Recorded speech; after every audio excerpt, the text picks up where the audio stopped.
We'll go ahead and get started. So I'm going to have the students introduce themselves, and for the sake of order and efficiency, I'll call out their first names, and they'll share their first and last name, or whatever, how much of their name they want to share, their major, and their hometown. So let's start with Amanda. Hi, I'm Amanda Ingerson. I am an elementary and special ed major and also English, and I'm from Wilbraham, Massachusetts. Madison. Hi, I'm Maddie. I'm an early childhood education major and psychology major. I'm from Millville, Massachusetts, and I'm a sophomore. Christian. Hi, my name is Christian Ormsby. I am a sophomore at Springfield College. I am from Cortland Manor, New York, which is Westchester County. So the way I describe it is 30 minutes outside New York City. And my major is history with, as of right now, a minor in education. Hopefully, I'm going to bump that up to secondary education major. Mara. Hi, my name is Maura. I'm also a sophomore here at Springfield College. I'm a English and elementary ed major, and I'm from Clifton Park, New York, which is north of Albany. Allie. Hi, I'm Allie Mowry. I'm from Cumberland, Rhode Island, and I'm a junior and math and secondary education major. Haley. Hi, I'm Haley. I'm a freshman. I'm an English and secondary education major, and I'm from Belchertown, Massachusetts. And I'm Dr. Stephanie Logan. I'm the chair of the education department, and my hometown is Cleveland, Ohio. Megan, would you like to introduce yourself? Yes, thank you so much. My name is Megan. I'm one of the admissions counselors here at Springfield College. I work primarily with students from eastern portions of Mass, as well as Maine and New Hampshire. So I'm super excited to see some new faces here, and it's lovely to see some old ones. Thanks for joining tonight. All right. Would Maggie and Ashley, would you like to share, well, we can see your name, but would you like to share your hometown? I'm from Wilbraham, Massachusetts. Okay. And I'm from Sturbridge, Massachusetts. All right. So we're going to do a little icebreaker, and we're going to use our Zoom reaction. So you can use the thumbs up, the clap, the little hat party symbol, the heart, or whatever other symbol you would like. So for all of us, if this applies to you, give a reaction. So do we have one of our pre-service teachers who'd like to go through the list? If so, just unmute yourself and let's go. I can go through it. All right. All right, signify if you are from Massachusetts.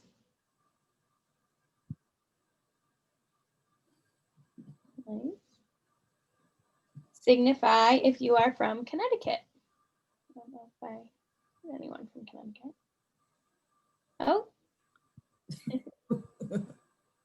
Signify if you are from New York. Signify if you are from Rhode Island. And I think we got everyone, right? Thumbs up if we got you. Sorry, that was so first grade. I'm student teaching in first grade. I use. Okay. Signify if you play a sport. Fun. Signify if you have worked with children before.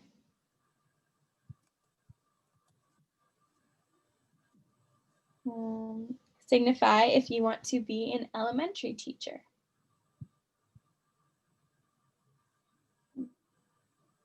And signify if you want to teach middle or high school. Okay, bless you people. That is not me. All right, that is that. Excellent. I think we did forget one. What about early childhood, working with the littlest learners? Oh, okay. In between. All right. All right. All right. Don't can't forget the littlest learners. All right. So I'm going to go ahead and share my screen and Maggie take you through a bit of information about our department. Then the students are going to share a little bit, and then we'll have some question and answer time. So we won't be here too long. You know, for some of us, maybe near dinner time. No, my stomach's growling. So yeah. So let's do that. Oops.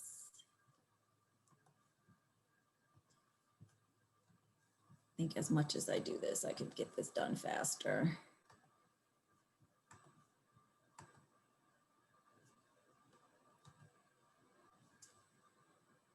All right, so just a little bit about the department here at Springfield College.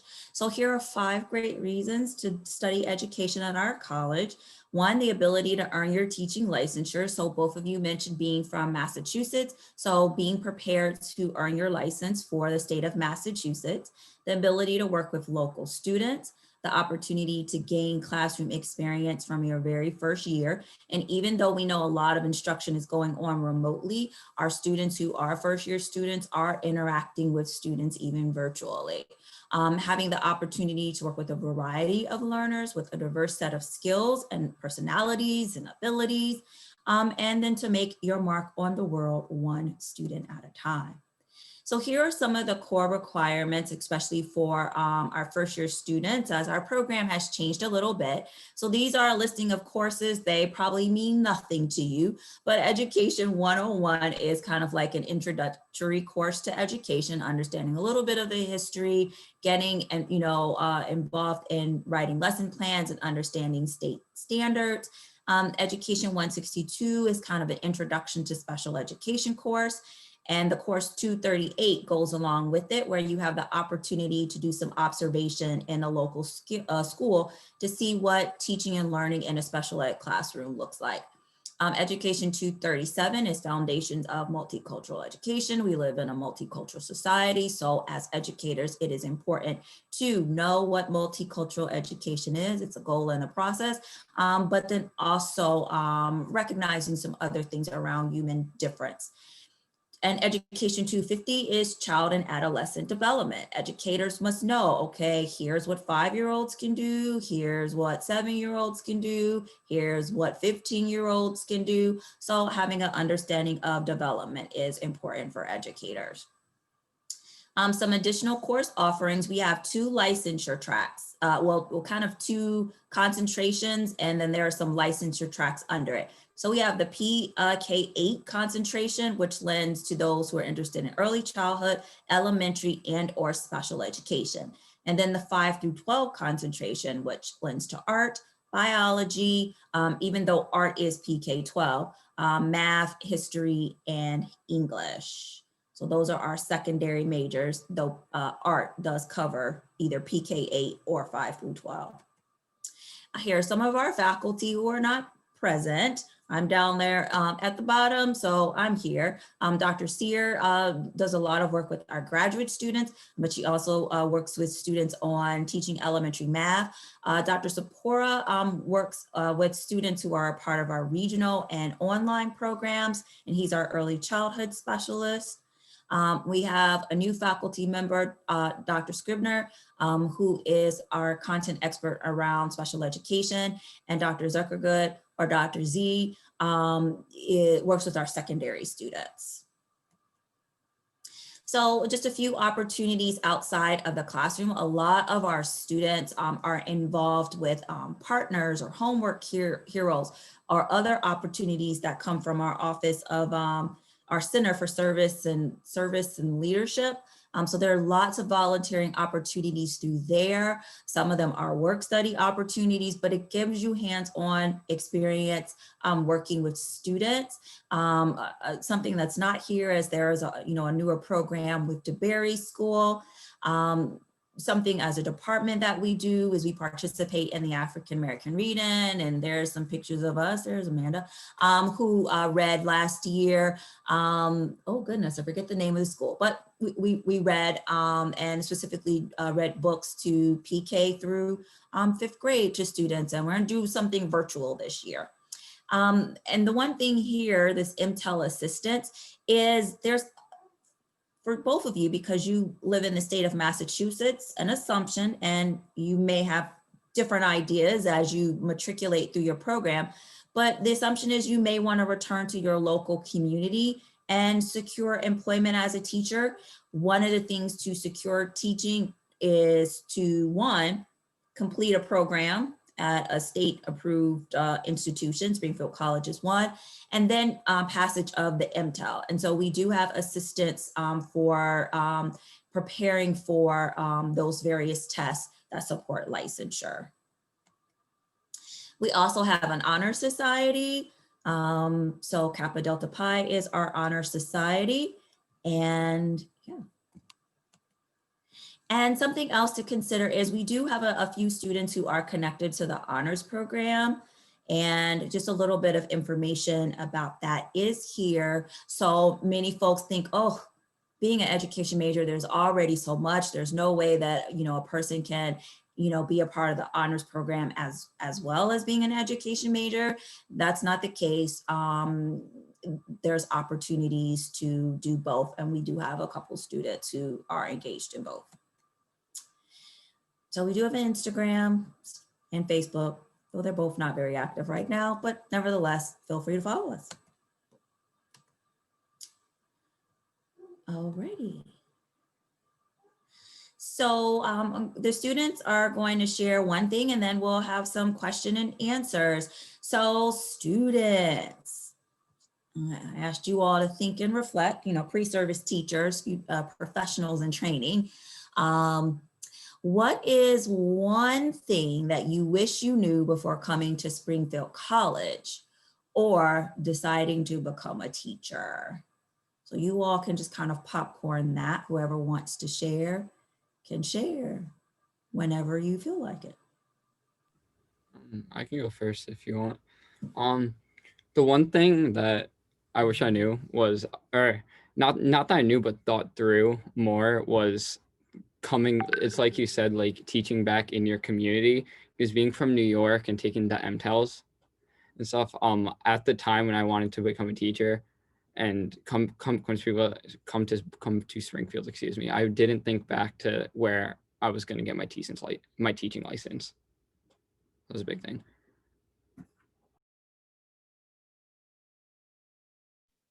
I'll go next.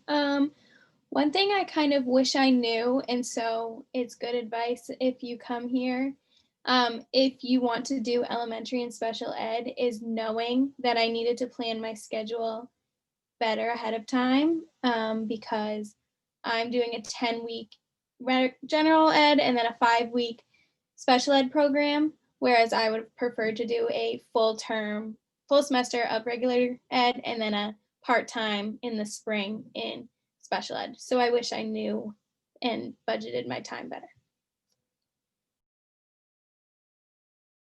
I can go. One thing I wish I knew was that maybe other people knew this, but I didn't know that you take MTELs while you're in college. I found that out freshman year, and I'm still struggling to get it done, but just know that you're going to take tests during the break. I think that's important to know because I'm still figuring it out. One thing that really surprised me when I came to Springfield College is when they say like you get that experience in your first year, like they actually mean it. That's not something they're just like projecting. We were in the classroom like probably the 3rd or 4th week of being at school, and I think that's like a really important distinction because a lot of other universities don't offer that like immediate immersion into the local classrooms. So I think that's definitely something important to consider. When you're looking at universities am I, you know, being prepared to be the most successful, and how is this university supporting me? Yeah, just going based off that, for my first semester, I was actually with Professor Logan for the multicultural education class. That was a great class, by the way. But for my second semester before COVID shut it down, I was with Dr. Zuckergood and one of his classes where it's like you said, first year we really get into the classroom, and I was working with fourth and fifth graders because at St. Michael's, I want to say. I believe it was St. Michael's, yeah. So we were just in the classroom, like right away working with fourth and fifth graders and observing. Kind of off of that, and like getting experience, I think one thing that I didn't know and kind of was nervous about coming in was like teaching in front of students and like actually being in the classroom, and that like what if I'm not good enough, but like I think it's good to know it's really not as scary as it seems, and everyone around you is there to support you. So, like, when you have your observations and you have like a supervisor in a pre practicum, it doesn't feel as pressured because they're there to help you and they want you to be the best teacher you can be too. So, it's just a very supportive environment. Yeah, and I would say, I mean, it's a little different for me since it's my freshman semester and it's definitely been very affected with everything COVID related. But definitely just like know that when you come here, teachers and professors are very helpful in like figuring everything out when you're an education major. I mean, for me, I have 2 advisors since I have technically like 2 majors with English education and secondary education.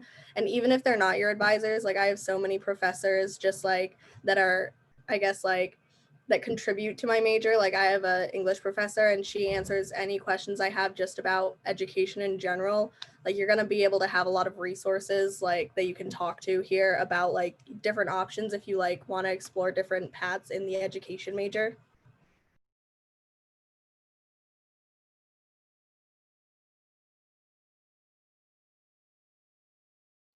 Kind of to expand on that, also, I don't think I knew kind of that like it was a very supportive environment and that teachers were there to help you, but I didn't know the extent of it coming in, and like the professors are just amazing. Like they all want to help you. They'll all take time out of their day to like talk to you. It's really great. And going off that, I don't know if this will make sense, but I think our school finds us really great placements. I've had really awesome experiences with cooperating teachers. So every pre-prac and practicum I've been in, my teachers have been like, they'll bend over backwards to help me. So I think this school has really great connections with all schools surrounding here too.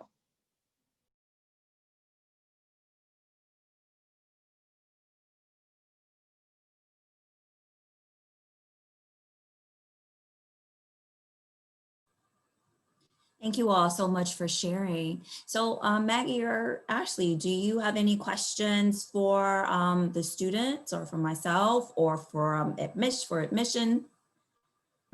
What schools do we go to get our teaching experience?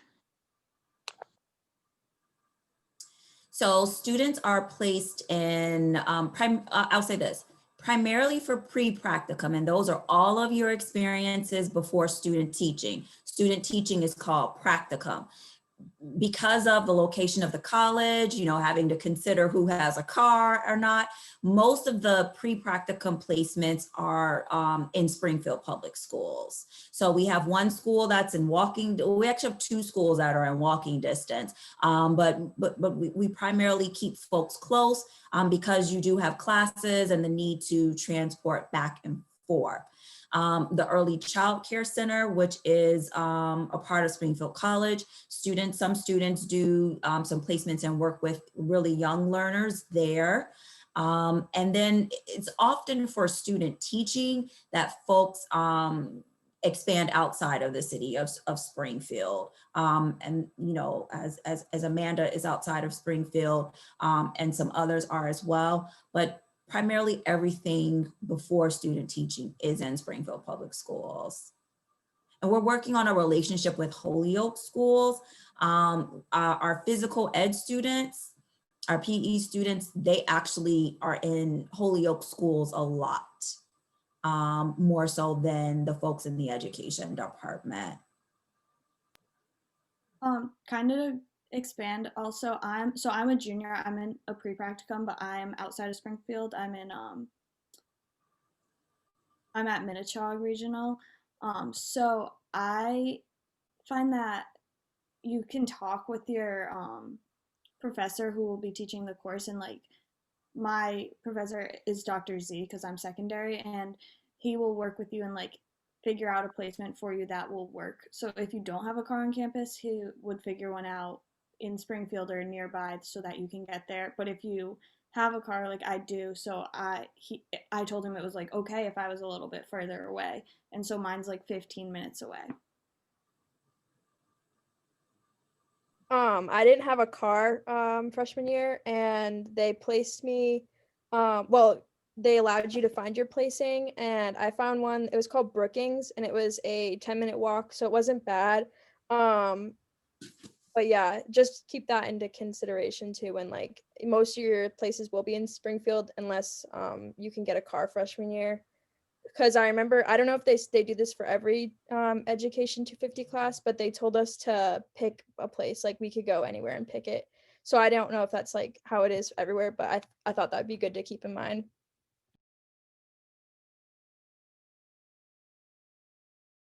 Is it safe to walk to the different schools?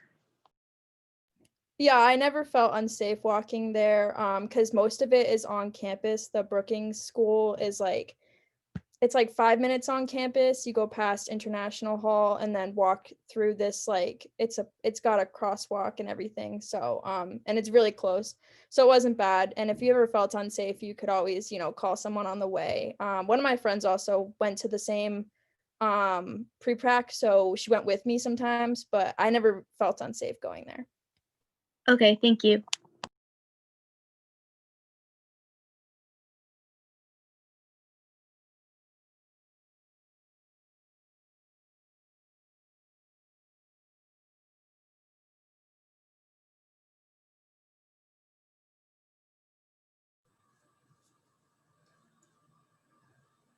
One thing I will add, it would be remiss if I did not address it in regards to the community that Springfield College sits in.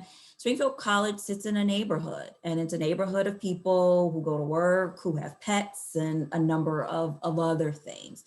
So, in thinking about students who had to walk to DeBerry, which is a little bit further away, that was about a solid 15-minute walk away. One of the things that they did is, you're on of course, walk on the major street. And some of them, like we put in kind of plans where it is, who are you going to call when you leave campus? Who do you call when you get to the school? Who do you call when you leave the school? Who do you call when you get back to campus? So do recognize that we are in a neighborhood. As all of us here, we live in neighborhoods.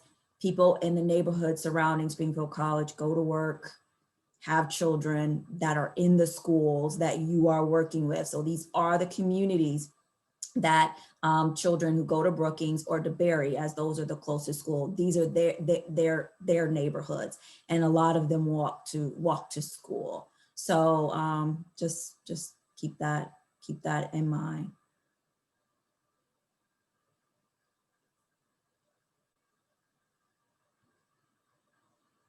If you're a commuter, does that have anything to do with, like, does that mess anything up with like going to different schools or anything?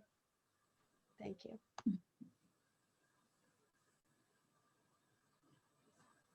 Means you have a car, so you have a little bit more options.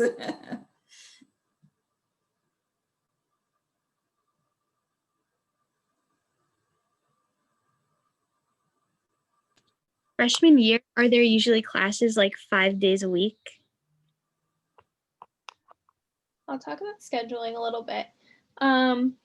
It's nice because in college you can kind of have a little more freedom with classes, and you are not in school from like 7:30 to 2, what you're used to.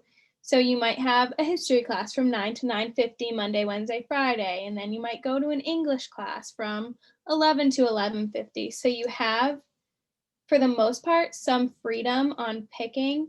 Maybe you want to take more afternoon classes. Personally, I like getting mine over with in the morning and then having the afternoon for homework, but some people really like taking their classes from 1:30 to 4:30. So it gets more freedom as you kind of get like sophomore, junior, senior year, but you definitely have more freedom to like pick what works for you, which is nice.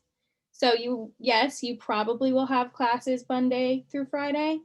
Sometimes you might have the Tuesday, Thursday off. It all depends on how you schedule it. So it's a lot more freedom, which is nice, and you can figure out what works, what doesn't work. Thank you. Personally, for me, on scheduling, if I can speak, my first 2 semesters, I went with 3 classes, Monday, Wednesday, Friday, and then 2 classes, Tuesday, Thursday, as well as now this semester. And I like that a lot just because it gives me a lot of free time in between and stuff also, as well as after to, get homework done or play basketball when the courts are open and, just do all the stuff that, you want to do as a college student.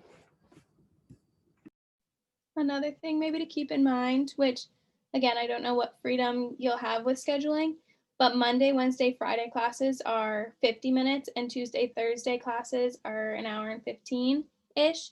So I know for me, I like having more classes Monday, Wednesday, Friday because they're shorter. And then it feels like I'm in class less, even though I may have 4 in a row. I'd rather have 4 in a row of 50-minute classes than 2 in a row of hour and 15. I don't know why that last 25 minutes just really, I'm like, oh my gosh, I need to eat, I need to do something. So it's really all preference. Like a lot of times a history class will be offered on a Monday, Wednesday, Friday schedule, but it also a different professor might teach it on Tuesday, Thursday. So it's completely like kind of up to you on what you prefer to do. And I know if you're Maggie, if you're considering commuting, I know people who stack their Tuesday, Thursday, so they may go 8 to 3:30, but then they don't have class Monday, Wednesday, Friday. So it's only 2 days you need to commute. So that's more things like if you're a junior or senior, you might be able to play around with more. So that's something to consider too. Ashley, are you looking to come to college as a student athlete? Yeah. Okay, so one thing about scheduling to consider for student athletes is that you have practice in the late afternoon. So often what student athletes are told is not to schedule classes after 4. So 3:30, 3:34. So that's something to consider because there's practice. So that's just a little bit. Everything that everyone else has said is on point.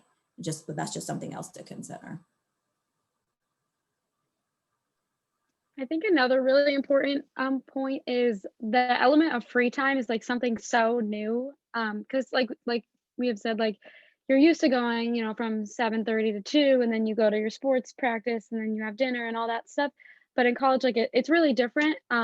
So one thing that I would say is like definitely find things to fill your time because you don't want to sit and watch Netflix for 5 hours every day. So like Dr. Logan mentioned earlier, some of the local programs with the elementary students, like I'm involved with the Partners program, and it is a fantastic program. You get to do one-on-one mentorship with local Springfield students, and it's just a nice way to, fill your day and actually still gain, some experience in working with kids. So yeah, you do have a lot of free time. And I definitely would say try to find ways that you enjoy to fill it.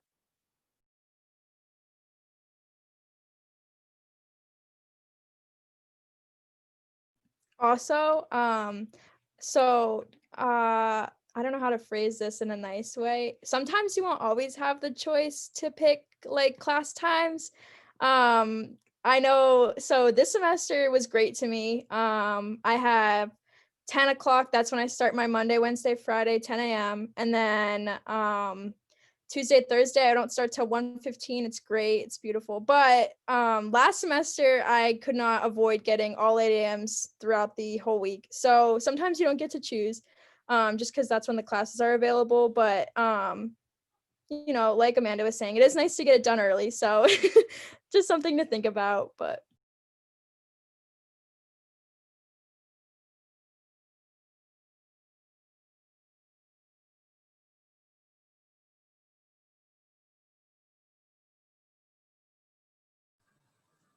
Do either of you have any more questions?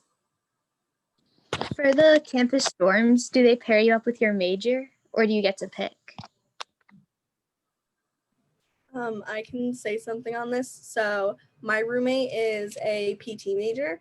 But how it works is basically what happened for me was once I was accepted, I was invited to a Facebook group, and basically it's just an entire group with all people that are considering being incoming freshmen at the school, and you kind of get to talk to them, you get to meet all of them beforehand. So some people, like me and my roommate, we decided we wanted to be roommates before. And some people, like my friend down the hall, she got a randomly placed roommate. But if you go random, what they have you do is they have kind of like a survey where they ask you questions about like, you know, how are you with getting up in the morning? Like, do you like having noise in the back at night? Like those kinds of things about like your living style. So it won't necessarily be someone with your major. It could be literally anybody, but you do also have a choice to pick who your roommate is going to be going into your freshman year. If I remember correctly, also, they try not to pair you up with someone in your same major because then you're going to constantly be seeing them with classes for the most part and everything. And if you see someone a lot, you know, you may get sick of them. Like if you're seeing your roommate 24/7. So I believe that they try to avoid that. But just like Haley said, you can request a person, you know, if you make great friends. My freshman year went in with my friend from high school, but it worked out because we were different majors. We're not seeing each other 24/7. So if you do have a friend or someone who you do meet in the Facebook group chat that, you know, you want to room with and it's mutual, then you can request. But other than that, they'll do the form, and I think that they do try to do their best to not do the same major. But Yeah, I can also talk on that. So I did go random for the roommate situation. It's been a while since that happened, but if I remember correctly, I believe one of the questions on the form was, do you want to be with someone in your major? And so I think I said no just because I wanted to be able to like meet more people, because like you'll meet everyone in your major and you'll be with them all 4 years. So but yeah, it asks a lot of questions about like how you like to live, if you like to stay up late, like everything, so that you can be paired with someone that's like compatible with you for living situation. And I mean I think it works really well. Like I am still friends with my freshman year roommate. We didn't end up like living together after, but we got along like really well. We were good roommates, and for the most part I've had people who had good experiences, and if people didn't, they're pretty good about like if you need to move out and switch rooms, they will do that for you. So I liked the random thing. I think it was a fun way to start college and not like have anything beforehand.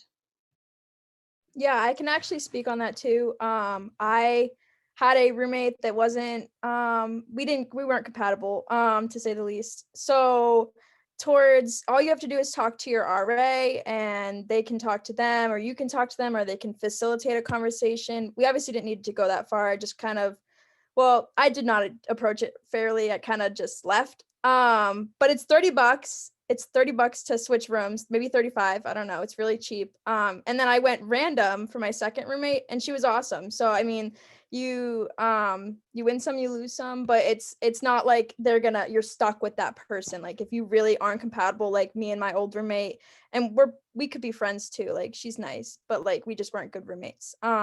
It's really simple, and it's not like, I don't know, it's not like aggressive, you know?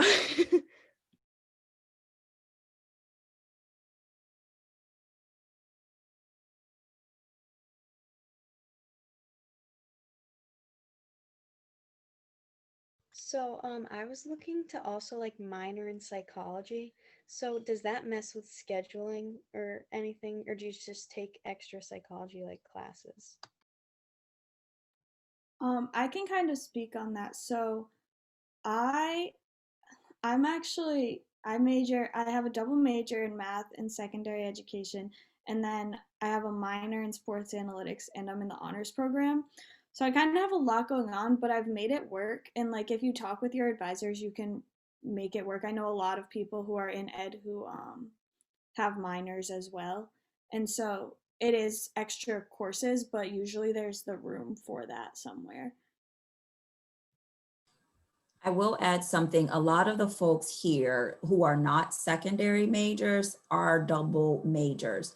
And starting fall of this year, for our early childhood, elementary, and those who are interested in becoming special education teachers are no longer double majors.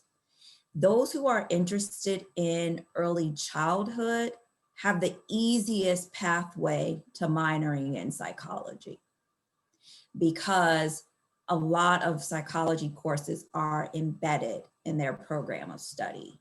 So it lends to it being easier for them compared to the elementary or those who are interested in teaching in the special education classrooms. But as Ali said, there are dual majors who minor. I have advisees who are coaching minors, one who has a history and a social justice minor. Trying to think, someone's trying to add a business minor. So folks are able to do it, but you have to be very strategic about planning. Dr. Logan, did you say that you don't have to double major anymore for elementary? For those who came in fall 2020. Okay, so, okay, never mind then. Because I was thinking about my experience. That's why I switched to early childhood. Because there's not enough room to do a double major, because I think psychology requires more credits than most minors. If I'm speaking correctly, I don't know. But yeah, if that's the case, I feel like it's definitely doable. Considering that they were like considering letting me do that with my busy schedule too. So Yeah, I and also, oh, I don't go- know. Allie, go ahead.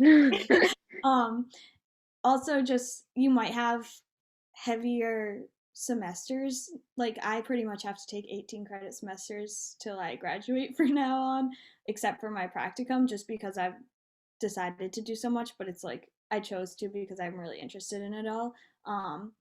But usually if you're doing a minor and it's something that you're really interested in, having those extra courses isn't that bad because you get to learn about more things that you really want to learn about. Yeah, I just wanted to touch upon, I have a Spanish minor, so I was actually planning to go abroad next semester, but unfortunately, I'm not able to go anymore because of COVID and everything. But it's definitely possible, as long as you talk with your advisors and plan early, and you should be able to make, whatever you want to do work. You have to make sure you're planning it all out.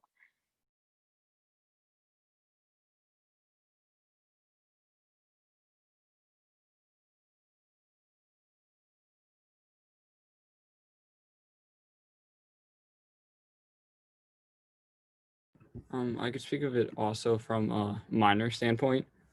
Um, so my main major obviously is history, and then soon it's hopefully going to be secondary ed. I'm going to email you after, Dr. Logan, by the way, because I can't remember what I'm supposed to do.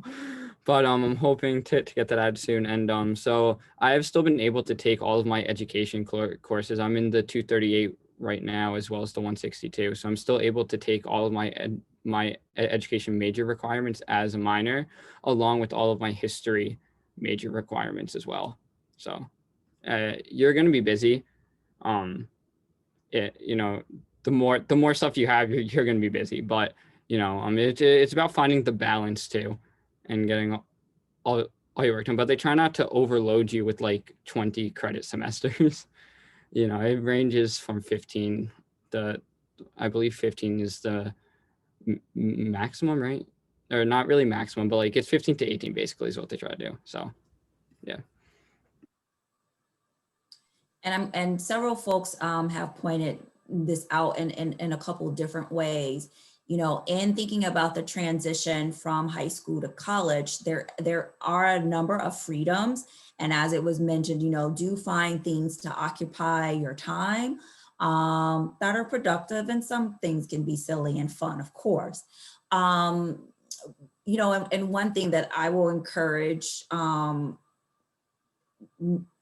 in the past, but certainly now more than ever, is no matter what you do with that free time, is make sure that you find time for you and to practice your self-care. As I have asked all of my advisees, what are you doing to practice, you know, self-care? Because that is also important.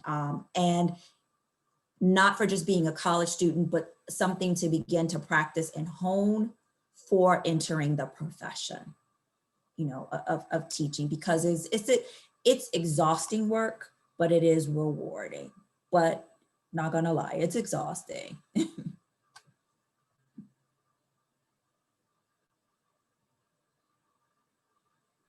I'm a part of the psychology department, so just speaking off of that, it's definitely worth it. It's so fun. The classes are so cool to learn about. That's actually like why I switched. I took intro to psych as a gen ed, and I just wanted to learn more about it. It's just so interesting, and then it opens you up to like even more career paths if you choose not to teach. I know that I could go into counseling and things like that. So it's a very cool path to do. And it's so fun to learn about like the brain, and like children's brains are so fun. So it's definitely like worth it to take a look into and try to make it work for your schedule, because it's just a lot of fun to learn. Also, I'm not sure about psychology, but for like any minor, a lot of times when you're taking the minor, you can look ahead at like the courses you need, and sometimes you can find like substitution courses that can cover both your major and your minor. So like with my math major, and then I have a sports analytics minor, and so like a lot of the classes I could overlap, so that it was a little like less for me, because I didn't have to do like an additional 18 credits of minor, because some of them would overlap.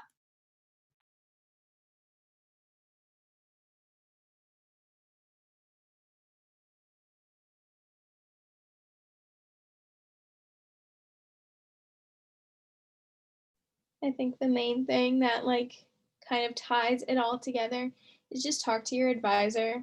Dr. Logan's my advisor. She really knows her stuff. She knows what she's doing. So if you go in with a plan, it'll solve so many problems. Like if you go in saying, hey, I want a psych minor, I want to do this, I want to do that, they'll make a plan and you can make a plan together. And then it's not so scary if you're starting it as a freshman, as opposed to starting it maybe your spring semester of junior year. And you're like, oh, how am I going to split 15 credits amongst 3 semesters? Because spoiler, you're not going to. And then you're going to be like, oh, I wish I knew that as a freshman. So if you have a plan going into your freshman year, it's good to like talk it out, make your plan. And then if it doesn't work out, then it just doesn't work out and it is what it is. But at least you were trying and you had your plan, rather than being like, oh, I wish I did this way earlier. You always want to just like, that's my biggest advice, is start early and start talking about things early, so that you don't regret not doing things, if that makes sense. I will add one thing. Some students, and this is not all, and it's not a requirement, but some students who really, really want a particular minor or more than one, either they're maxing out at 18 for a number of semesters, or some people do some things to give them a little breathing room, which is taking maybe particular courses, specifically 100, 200 level courses at a community college over the summer or during the winter. So those are some things that people do to, just to give themselves a little breathing room, so that, one semester it's 15 or 16 or 17 credits versus, 18. And for some, 1 credit, 2 credits is a difference, 16 versus 18 for some. So Yeah, I'm taking 8 classes this semester. It was not my finest idea. But this winter I'm gonna take a course. And so then I will only have to take, I think, like 15 credits next semester, which is so much nicer. And then maybe I'll take a PAC, which is like a gym class. So it's like it'll be a lot better. So I do recommend what Dr. Logan was saying with like taking classes over the winter or summer if your schedule allows it with work and things like that, because it does kind of take the stress off your shoulders. Hopefully I get that class.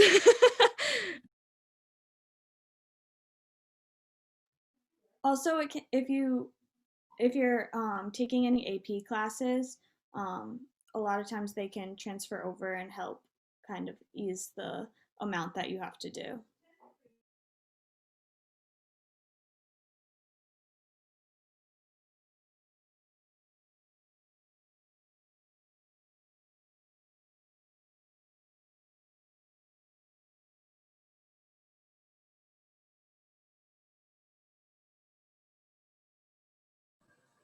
Are there any other burning questions that either of you have?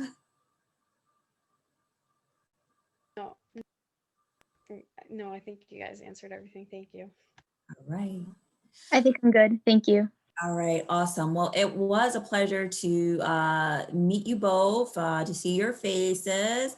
I know we all spend so much time on Zoom, but sometimes being on Zoom, even though we're tired, can, put smiles on our faces and be a good thing.